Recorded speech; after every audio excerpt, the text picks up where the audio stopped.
Welcome to the Plant-Centered and Thriving podcast. I'm your host, Ashley Kitchens. Welcome back to the show. I am so glad that you are here with us today. My name is Ashley. I'm Katie. And today we are going to talk about the difference between vegetarian, vegan, plant-based, whole food plant-based, and yes, whole food plant-based, SOS free. And if you haven't heard of some of these terms, we are going to walk you through what they mean, what their definitions are, just to give you a bit more clarity on these things. Because I don't know about you, Katie, but when I started my plant-based journey, I wasn't really, well, first of all, I hadn't really met a vegan vegetarian, hadn't heard of whole food plant-based or whole food plant-based SOS free. I didn't learn about that till like way later on into my research. So I think it's kind of fun to talk about the definitions and what they mean. Absolutely, especially for you newbies. If you're like, yeah, this is my first time, I'm still deciding. Hopefully we can flesh some of this out for you and kind of make sense of all the nonsense that's floating around out there. Yes. Get us all on the same page. Mm-hmm. And Katie and I were talking about this before the show because we did a bunch of research, but what Katie had said, and I thought she said it so beautifully, was that labels aren't there to put you into a box. They're really just there to help you communicate information quickly. So we don't want you to feel pressure to put a label on yourself, more that we just want to talk about what these terms mean, because they can look like a lot of things on the internet or social media. So we're just here to clear some things up. And by no means are they there to limit you. And it doesn't mean that you have to be 100% of the time. If you describe yourself as with one of these terms, you can be flexible, and that's okay. Right, Katie? Absolutely. You don't want to feel trapped or restricted. That is not our jam, baby. We want to be, Yeah. we want to be flexible. So I think it's just, good to kind of understand what's out there, what the options are, and see which, if something in particular, if that particular criteria aligns more with what you're wanting with your life in terms of kind of what you eat, then you can move towards that definition.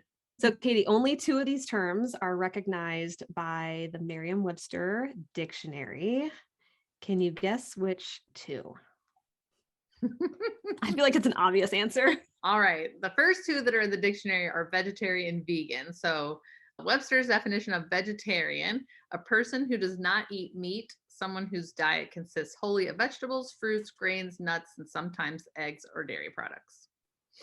Yep, that is vegetarian. And there are 33.2 million tags on Instagram that use the word vegetarian, which I thought was kind of interesting. And we'll talk about how that compares to vegan.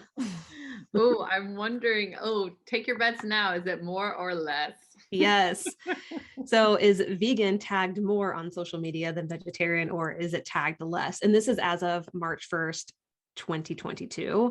What you can do is on Instagram, you can go in and like search tags and you can just see how often a word or a term is tagged. And so vegetarian had 33.2 million tags.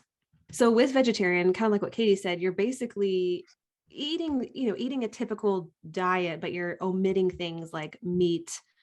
And like what I mean by meat is like beef, poultry, fish. You're basically excluding those things from your diet. So you're still eating eggs and cheese and drinking milk and that sort of thing.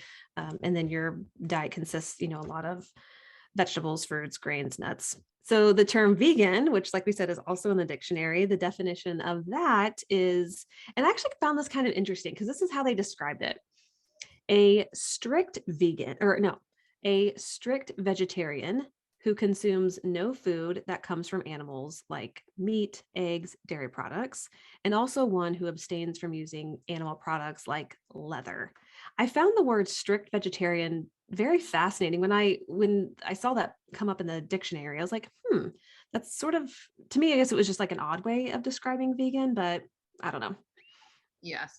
And I think if you ask, and this is again a very broad brushstroke, a very broad generalization. If you ask a vegan what their definition is, I think they would more define it as a lifestyle that does not involve consuming any type of animal byproduct.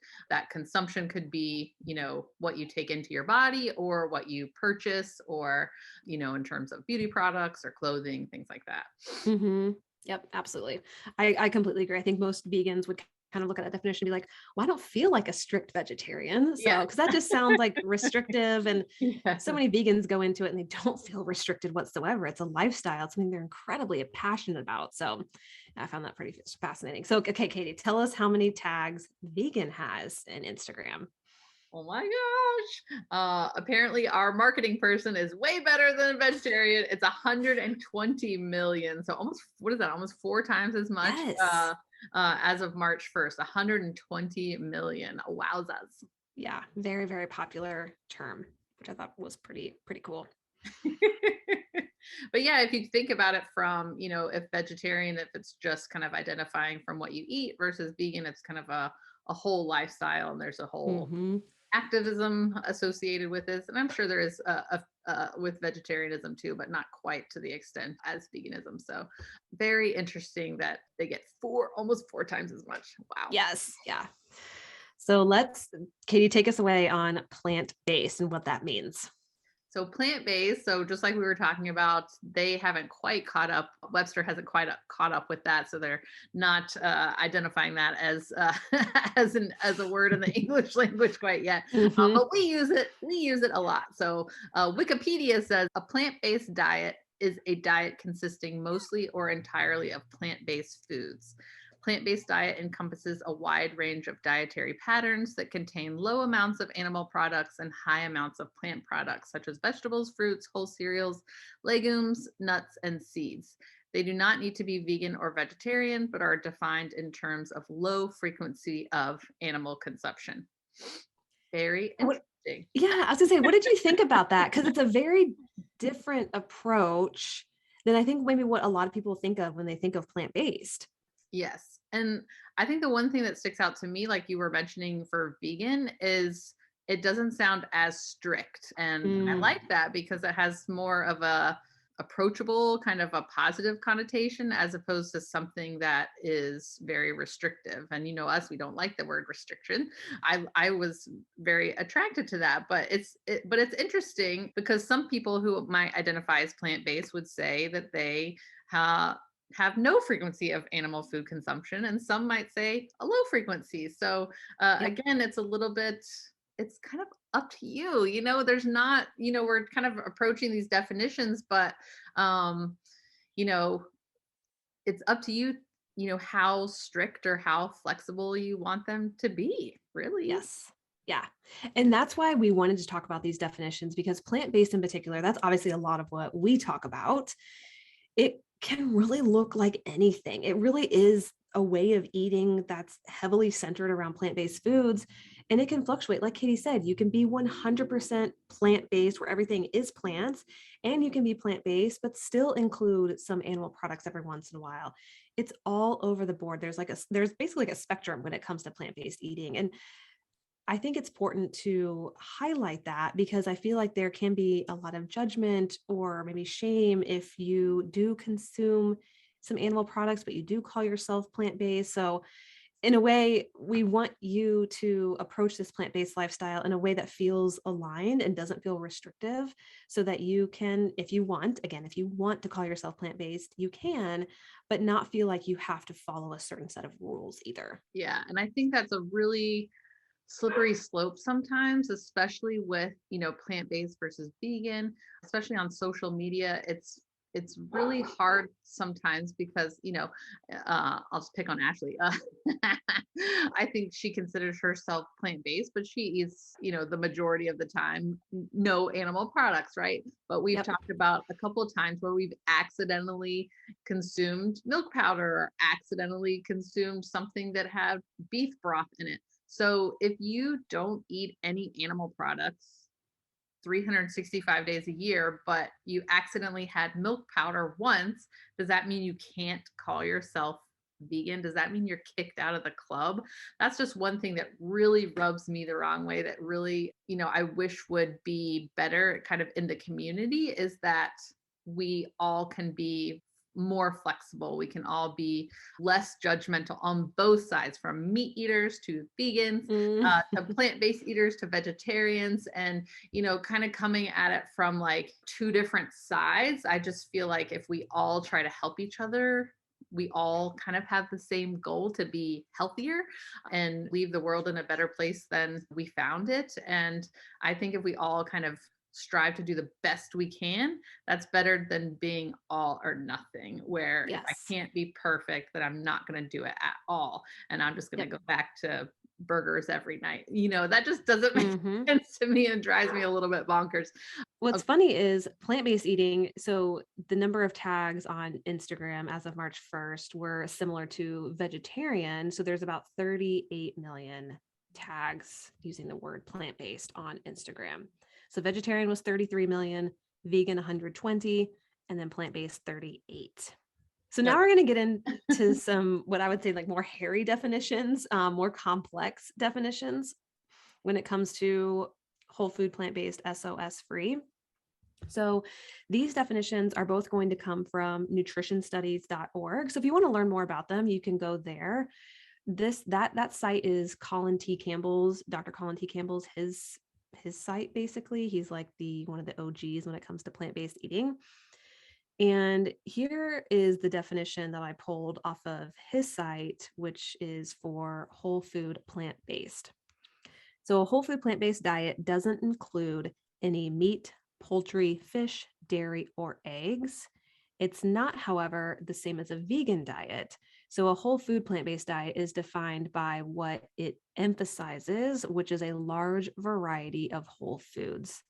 And the term, quote, whole in whole food plant-based describes foods that are minimally processed. So this includes as many like whole grains, fruits, vegetables, legumes as you want. It also includes things like nuts, seeds, avocados, natural sweeteners, and certain soy or wheat products in moderation.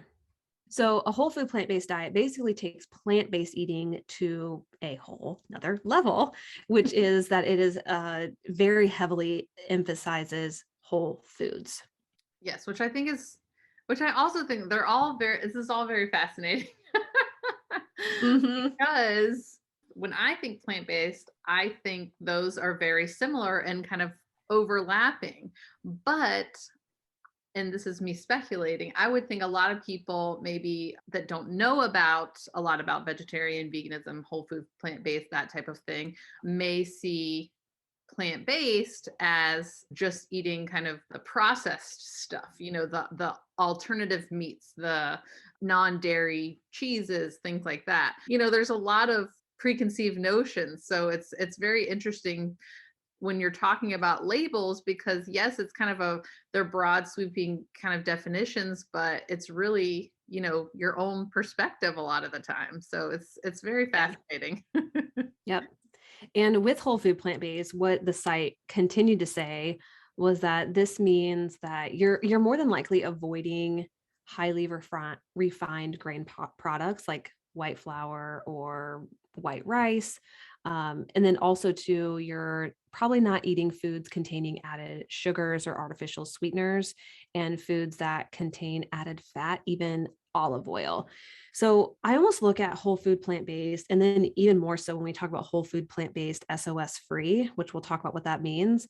I almost look at those as prescriptions from doctors in a way, like especially plant-based doctors, because I say this because I have put a very few amount of people on a whole food plant-based diet. And that is because they have been very sick.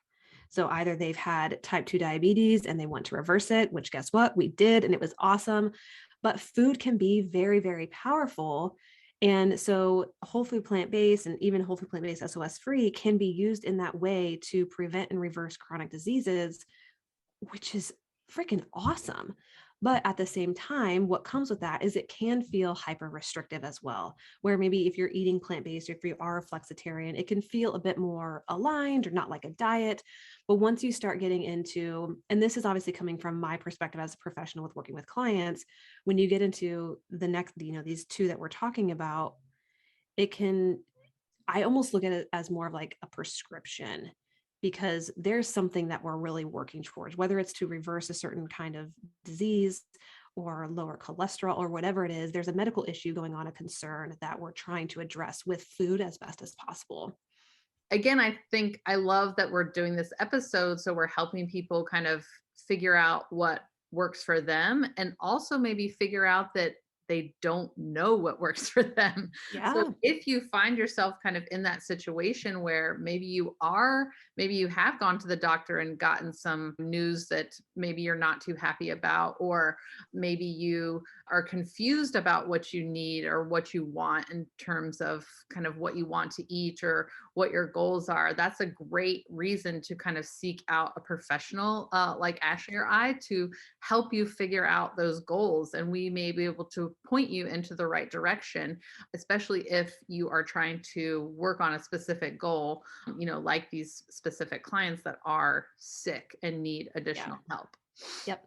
And that's a good point too, because Katie, with this one client where it's recent, which is why in my head we reversed his type 2 diabetes with a whole food plant-based diet. We actually started transitioning him into a plant-based diet because we didn't want, and this was both of us, didn't want that rigidity. We didn't want him to feel restricted with the way that he was eating because it was very, very specific. And so we did the whole food plant-based diet for about 4 months, got his numbers back. They were phenomenal. And then we started incorporating more foods that he had eliminated in order to get to this place. And so now he can eat a plant-based diet, feel really great, continue to get his numbers checked to make sure everything is looking good.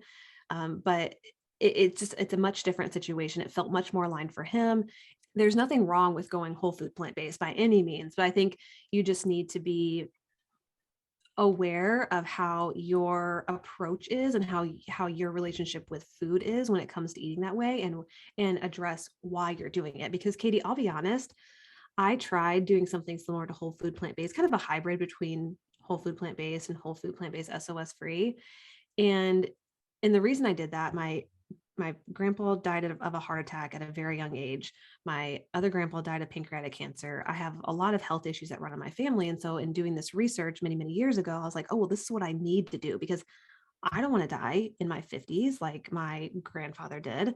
And actually, I think he was in his early 60s. But Wow. I tried it and it felt good for a period of time, but the longer I did it, the more restricted I felt, or the more something just wasn't right.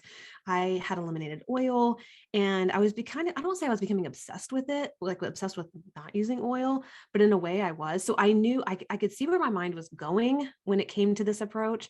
And so for me personally, I had to back off, give myself a bit more flexibility and stick with plant-based eating, which I love and it makes me feel so good, but it also didn't make me feel like rigid or restrictive in my approach to eating as well.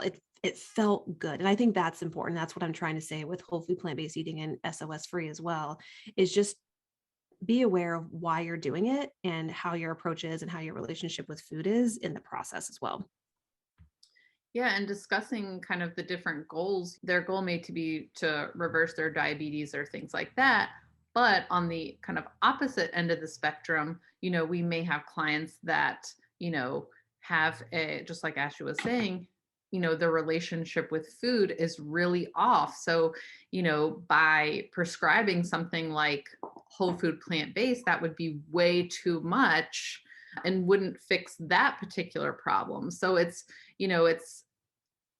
we may kind of use these different labels and these different kind of ways of eating for, in very different ways for people with very different issues. So, Yes. someone who is used to a steak and potato, 5 nights a week, the first transition that might be easiest for them is maybe, and they want to incorporate more plants, is maybe to replace meat with plants and go vegetarian first, right? So, Mm-hmm. little bitty baby steps. So every person, we may use all different types of prescriptions or Yeah. remedies to help you. So again, that's understanding these definitions can kind of get you started, but if you really are lost, please reach out and let us help you. Yeah, I completely agree. Like kind of what like the best plan for you, what approach that's going to be. And it doesn't even have to include a label, which is kind of what we talked about Yeah. at the beginning. Yeah. Absolutely. Yeah. Well, so whole food plant-based is the second least popular of the 5 definitions we're talking about. It has 1 million tags on Instagram. as of March 1st. And like we said, plant-based has 38 million, whole food plant-based has 1 million. That's so interesting. Maybe it's just because I think about it a lot, but I would have thought it would be a lot more. Again, I think their marketing person does pretty good, because I feel like it's in the vernacular. People are talking about it a lot. So that's super interesting. Yep. Okay, so whole food plant-based SOS free is what we're going to talk about next. And this is often used in actually medical settings. So there is a facility out in California, I think, don't quote me on that, called True North. And they use this approach to help people, again, heal from like decades of chronic disease that they are suffering with. And again, it's medically prescribed. Like there are doctors overseeing these patients and monitoring their vitals and all this kind of stuff. I mean, they also do a lot of fasting there, a lot of water fasting, but they sort of segue into whole food plant-based SOS free. And so I think that's kind of, again, similar to whole food plant-based, is I want people to understand that this is like, this way of eating is recommended for a reason, is what I would say. So whole food plant-based SOS free, this is basically what it means. And again, this comes from nutritionstudies.org if you want to learn more about it. But it goes even further to eliminate salt, oil, and sugar, which is what SOS stands for. And which includes refined carbs and all that stuff, but it's composed of 70 to 75% carbohydrates, 10 to 12% protein, and 15 to 18% fat, with trace amounts of like natural sodium occurring in these foods. So it is very, very specific. And like I said, it's used for a reason. It's also free of really like any processed foods. And what typically aligns with this approach is that there are no recreational drugs, including caffeine, nicotine, alcohol, marijuana. So again, it's very, very holistic, and it's used for a very specific reason, because it's basically using food as a form of medicine to help people heal from things that they've been suffering with for a really, really long time. Well, Katie, whole food plant-based SOS free is the least popular, with how many tags on Instagram? Oh, just a little puny 5.8 thousand. Oh, Yes. so wah, wah. Yep. Not very popular, which is, I mean, and we understand why, right? I mean, it's again, a very specific way of eating for a very specific reason. So we talked about these labels to give you an idea of what they mean, because again, they're kind of all over the place, but also so that if you do want to label yourself as something, you can, but also there's no pressure to put a label on how you eat. It can be a great way to communicate information really quickly if that's what you want to do. Like, oh, hey, this is the way that I eat. I'm plant-based, or I'm whole food plant-based, or I'm vegetarian. But you don't have to do that either. There is no limit to what you do and do not call yourself. So yeah, and I think it's getting comfortable with, and I think this comes with a little bit of time and a little bit of practice. You want to be comfortable saying, like, I'm mostly this, or I can be mostly that, or whatever. Because again, those labels are there to kind of help communicate information quickly, but we don't want to kind of restrict ourselves. So I'm kind of dealing with this too. There's a new vegan group, social group that I want to go join. And so I always have kind of in the back of my mind, am I going to be vegan enough to join this group? Yep. It doesn't bother me. So I'm going to go. And if they seem open and approachable, I'm going to be excited to meet a lot of kind of like-minded individuals. But if if it seems like it's super judgmental and kind of restrictive, like we said, restrictive food, nope. Restrictive groups, nope. So we like to be open and flexible. So hopefully, I'll let you guys know. Hopefully it'll go well. But yep. And we didn't even talk about this, but Flexitarian, I introduced that word to my mother-in-law a while back, and she was like, that's what I am. And she was so excited to kind of be like, wow, like without putting herself in a box, it's like, wow, this aligns with what I do. And I think we've talked about that before, but I think it's really cool. That's not in our list of terms that we're going to discuss today, but that could also be a term if you want to talk about yourself, and with a certain word, you can use the word Flexitarian, which I think is kind of cool. Don't be afraid to reach out to a community, even if you feel like you don't maybe fit in with a particular label. I think we're all in different parts of our journey. So mine looks very different than, when the first year that I started versus now. You want to have a community and support of people that give you that are supportive. Yep. Yeah. Yes. Right. So if you're feeling judged or you're feeling pressure, you want to seek out some different avenues of, getting that support, especially those of you who are just starting out, because that's really important for sustainability and, just your mental health and your sanity. Yes. If you want to continue this conversation, we did a special post today. So the day that this actually airs, Monday, we did a special post talking about these definitions in carousel form on Instagram at Plant Centered Nutrition. So if you want to continue this conversation, or you have a question, or you want to tell us, what you are, what you aren't, you can feel free to hop over there and let us know, comment, or tag us that you listen to this episode. And we would love to hear more about you and what you think and how you eat, if that's what you want to share, basically all the things. So, all right. And we will catch you next time. Bye. Until next time, keep thriving.